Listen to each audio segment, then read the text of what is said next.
Bonjour à tous et bienvenue sur notre chaîne YouTube, la chaîne de Ligne Droite. Je vous invite à vous abonner à cette chaîne, à aimer, à partager, à commenter ces vidéos. C'est très important pour notre référencement et c'est une manière de nous soutenir. Merci à vous tous.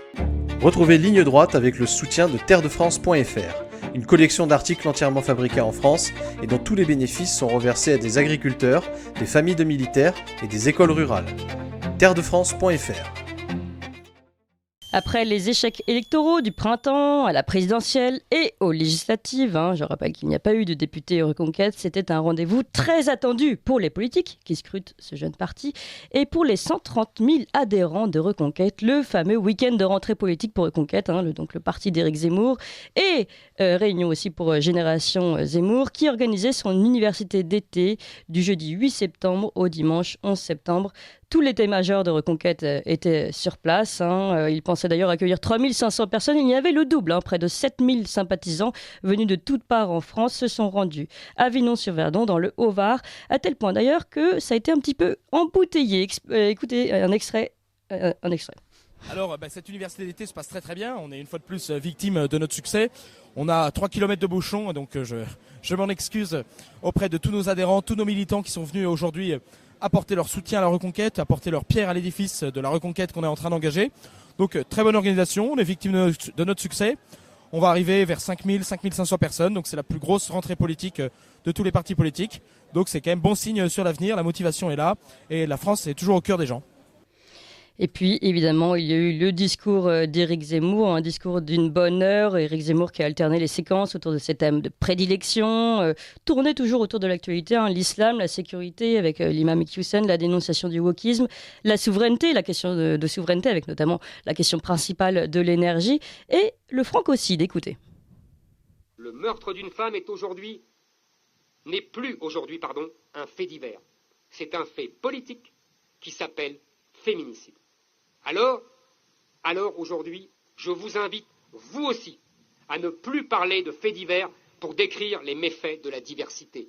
Le tabassage, le viol, le meurtre, l'attaque au couteau d'un Français ou d'une Française par un immigré n'est pas un fait divers.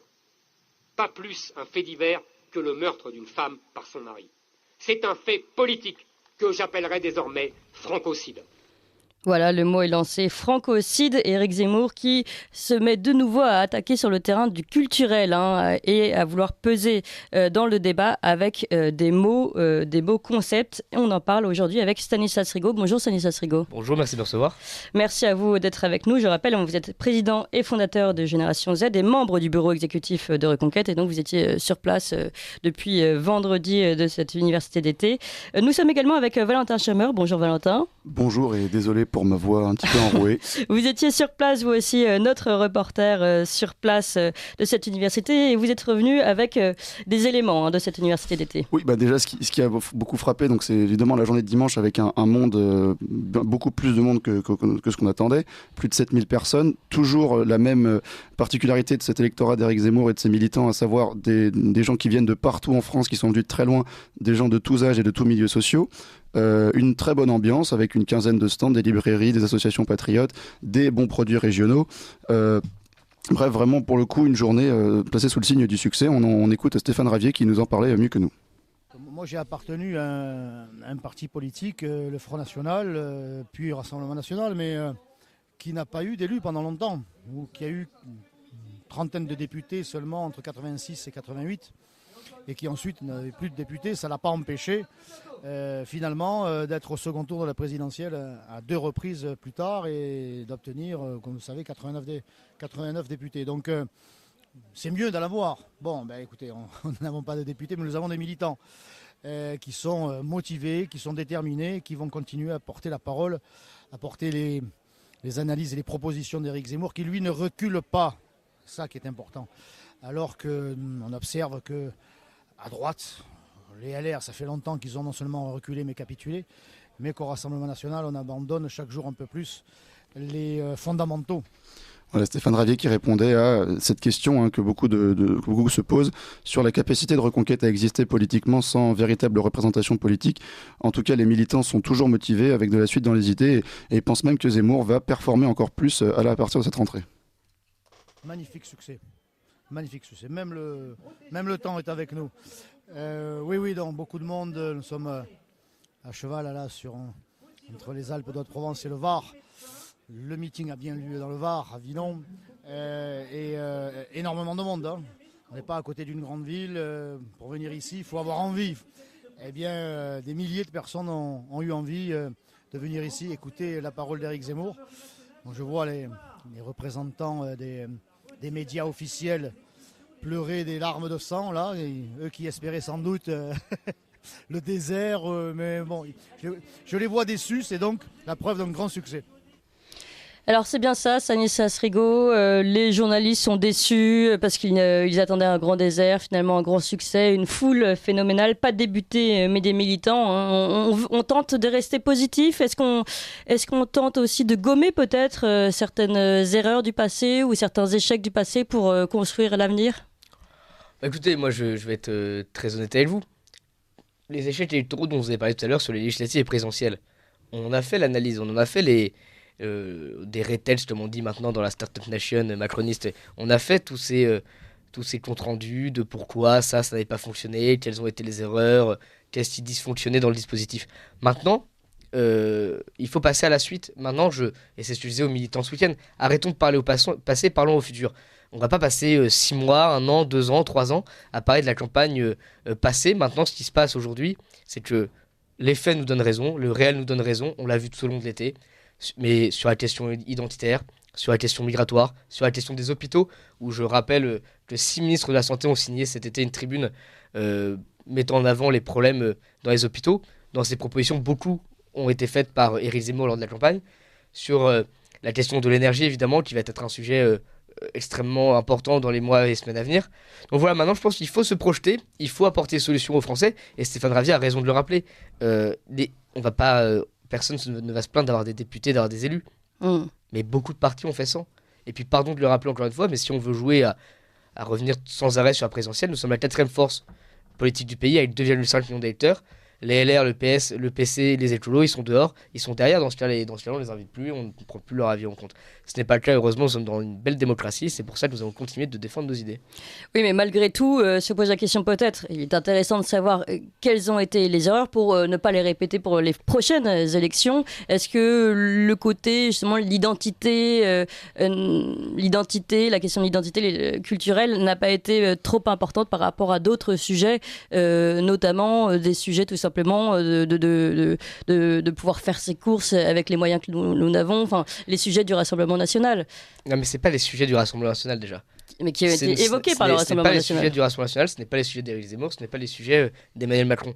Ce sont les préoccupations des Français. Et je crois qu'il y a une différence entre en parler et avoir des propositions concrètes et se faire entendre. Vous parlez d'erreurs. Nous, on en a parlé. Je vous prends l'exemple du mois de janvier où Éric Zemmour a été je crois, pendant 3 semaines, 4 semaines, 5 semaines, l'un des seuls à en parler. C'est-à-dire que, je prends un exemple très concret sur le prix de l'essence. Éric Zemmour, lors de sa campagne, il propose que les entreprises puissent prendre 50% des frais de carburant pour leurs employés. Très bien, donc à ce moment-là, évidemment, vu que c'est Éric Zemmour, tout au long de la campagne, les journalistes, les experts pseudo-économistes que l'on peut croiser ici et là, nous expliquent qu'ils disent n'importe quoi. Il y a à peine 2 mois, j'écoutais sur une autre antenne Laurent Berger, patron de la CFDT, proposer exactement la même chose. Sur les hôpitaux, quand on propose de supprimer les ARS, quand on propose de rétablir les médecins d'urgence, les médecins de garde, pardon, on le propose. À cette époque-là, on dit qu'on est nul et qu'on raconte n'importe quoi. Quand on parle de l'énergie et du nucléaire avec Éric Zemmour, quand on parle de relancer le projet Astrid, personne ne nous écoute. Par contre, aujourd'hui, quand on n'est plus en campagne et que la diabolisation s'arrête, on se rend compte que bah oui, on avait raison. Et puis, Éric Zemmour l'a rappelé hier, mais qui a parlé d'économie pendant la campagne présidentielle ? Qui ? Emmanuel Macron, il n'a pas fait campagne. Oui, ça, Marine Le Pen, vous l'avez entendu, qui est capable aujourd'hui de citer plus de 5 mesures économiques du Rassemblement national ? Qui est capable de citer 5 mesures de M. Mélenchon ? La réalité, c'est qu'il n'y a pas eu de campagne sur le fond. Il n'y a eu aucune campagne sur le fond. Il y a eu un seul homme qui a réussi à imposer un thème, c'est Éric Zemmour sur l'identité. Donc on croit qu'Éric Zemmour n'a parlé que d'identité. Mais Éric Zemmour, à Lille, à Saint-Quentin dans l'Aisne, par exemple, pour ne citer que, ou alors à Saulieu quand il parle de la forêt, ou alors à Chervieux-Chavagneux quand il parle des institutions, ou alors, je peux vous faire la liste de tous les meetings, j'ai eu la chance de quasiment tous les faire, on ne parle pas que de ça. Par contre, on l'a imposé parce que oui, on peut se remettre, c'est la phrase de Solzhenitsyn, on peut se remettre d'une crise économique, on ne se remet pas d'une crise civilisationnelle. C'est tout l'enjeu du parti Reconquête, et c'est pour ça que nous serons toujours sur le chemin de ceux qui veulent détruire notre pays d'une façon ou d'une autre. Sans parler de propositions de fond, parce qu'effectivement, avec Zemmour, on a fait beaucoup, est-ce qu'il n'y a pas aussi un problème d'image et de forme? On sait que beaucoup reprochent à Éric Zemmour son image très mondaine, très bourgeoise, très parisienne, qui l'empêche peut-être de parler à une certaine France qui se reconnaît moins dans ce genre de personnage. Est-ce qu'il n'y a pas aussi cette image-là à changer en dehors de propositions et du programme? Vous l'avez très justement dit, je crois, tout à l'heure, Valentin Schirmer, il y avait tout hier au meeting d'Éric Zemmour. Il n'y avait pas que des classes bourgeoises issues, pardon, de la caricature et pardon à tous les auditeurs issus des Yvelines ou du 16e arrondissement de Paris. Il y avait tout hier au meeting d'Éric Zemmour. Par contre, en revanche, Éric Zemmour l'a dit et ça semble évident, ça fait 40 ans que d'autres partis politiques, d'autres mouvements politiques sont dans la vie politique des Français, sont sur les grandes chaînes TF1, France 2, sont invités des grands débats télévisés, sont habitués à distribuer leurs thèmes ou ont été élus par le passé. Donc, nous, on a une sorte de retard par rapport à ça. On n'a pas d'ancrage non plus. Évidemment, on existe depuis 6 mois. On n'a pas encore l'ancrage dans les territoires de ce pays. Mais ce manque d'ancrage, par exemple, on va s'y atteler. C'est tout l'enjeu justement des universités d'été, c'était de lancer cette armée de militants, cette armée de jeunes, de moins jeunes, pour aller organiser nos fédérations, aller partout en France, tracter, coller, et aller chercher le plus d'électeurs possible, issus et des classes populaires, des milieux défavorisés, des classes bourgeoises, de tous, parce que je crois que les problèmes que rencontrent les Français ne sont pas liés à une seule catégorie de la population, mais les concernent tous. Finalement, Stanislas Rigaud, on a l'impression que vous misez sur l'avenir, puisque vous avez ce parti jeune. Il y a eu, lors de cette université d'été, une formation sous la houlette de Marion Maréchal, avec quelques 600 jeunes de génération Z. Donc formation intellectuelle, conférences, et puis le lancement d'un réseau également qui concerne les jeunes, c'est ce réseau Parents Vigilants, afin de lutter contre le grand endoctrinement dans les écoles. Vous pouvez nous en parler ? Alors deux choses, oui, évidemment, nous misons sur l'avenir, nous misons sur ce mouvement jeune qui est Génération Z, qui est le plus grand mouvement jeune de France et qui a participé à la plus grande rentrée politique de cette année 2022, parce que elle en a envie. Elle a envie de changer les choses, elle en a assez de subir, d'être endoctrinée, de se sentir en insécurité, de se sentir déclassée, pour ceux qui ont la chance de se déplacer à l'étranger, de voir que dans beaucoup d'autres pays, la prospérité règne encore, de se balader. Je prends un exemple très concret, mais beaucoup de mes amis ont eu la chance de partir en Hongrie, par exemple, quand ils se baladent à Budapest, c'est propre, c'est en sécurité, et ces gens-là, on aura assez de cette sensation-là. Donc évidemment, nous misons sur l'avenir et cette foule.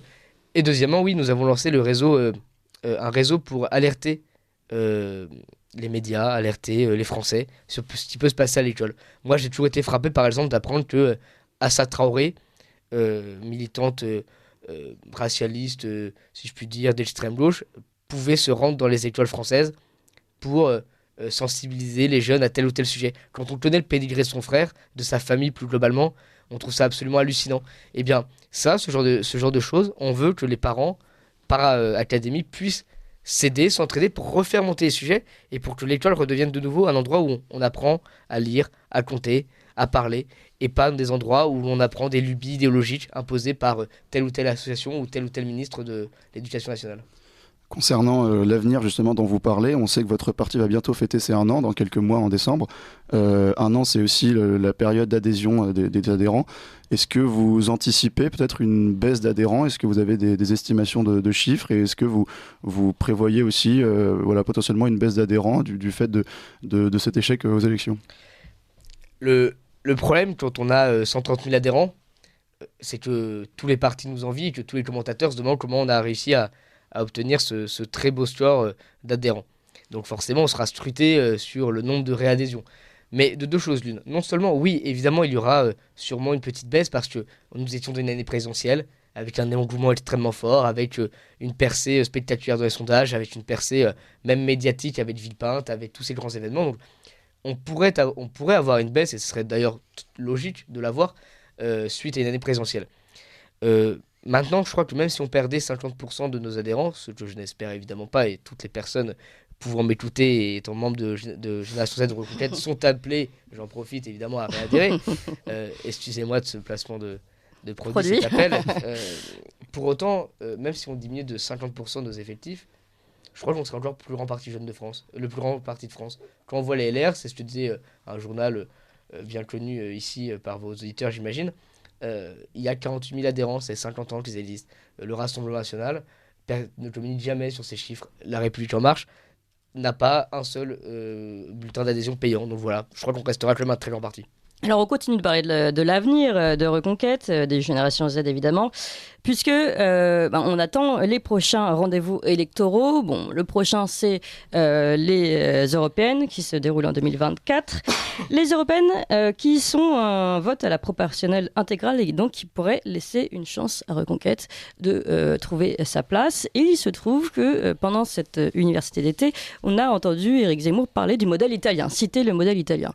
Est-ce que, sachant que le modèle italien fonctionne sur un principe de coalition de droite, est-ce que c'est la raison pour laquelle on n'a pas entendu, on a plutôt compris dans le discours qu'on était plutôt à l'apaisement vis-à-vis de Marine Le Pen et du parti Rassemblement National? Est-ce qu'on est en train de préparer une coalition de droite pour 2024? Bon, actuellement non, mais de toute façon, même si ce sont les prochaines élections françaises, il est beaucoup trop tôt pour en parler en réalité. C'est-à-dire que tout va si vite aujourd'hui que bien malin est celui qui arrivera à prédire et le scénario des européennes, le jeu d'alliance, le jeu de non-alliance. Tu vois, nous on souhaite, mais parce que je crois que c'est ce que souhaitent tous les Français en réalité. Tous les Français, en tout cas patriotes, souhaitent qu'un jour ou l'autre, les personnalités politiques, les personnalités publiques puissent s'entendre. Mais à l'heure où on se parle, rien n'est encore acté, rien n'est encore fait. Sachant que Marine Le Pen avait son discours le même jour que celui d'Éric Zemmour. Exactement, disons, je n'ai pas écouté. Vous excuserez, mais parce que je rentrais en train, mais on n'est pas encore dans cette discussion avec tel ou tel parti. Mais en tout cas, oui, évidemment qu'à un moment donné, que ce soit par les électeurs, que ce soit par la base, que ce soit par le haut, par les politiques, etc., il va falloir s'entendre. Et je crois que les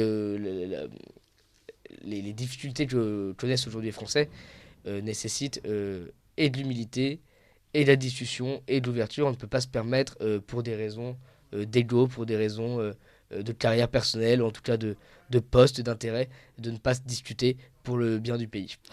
Bien, je pense que la majorité des auditeurs seront d'accord avec vous, Stanislas Rigaud. Je vous rappelle, je rappelle, les chers auditeurs, que Stanislas Rigaud est président et fondateur de Génération Z et membre du bureau exécutif de Reconquête. Il venait direct du Var où se déroulait cette université de Reconquête. Merci encore à vous, Stanislas Rigaud. Retrouvez Ligne Droite avec le soutien de terredefrance.fr, une collection d'articles entièrement fabriqués en France et dont tous les bénéfices sont reversés à des agriculteurs, des familles de militaires et des écoles rurales. terredefrance.fr. Vous appréciez cette émission? Alors aidez Radio Courtoisie à en produire d'autres, en indépendance totale. Rendez-vous sur soutenir.radiocourtoisie.fr. Merci d'avance.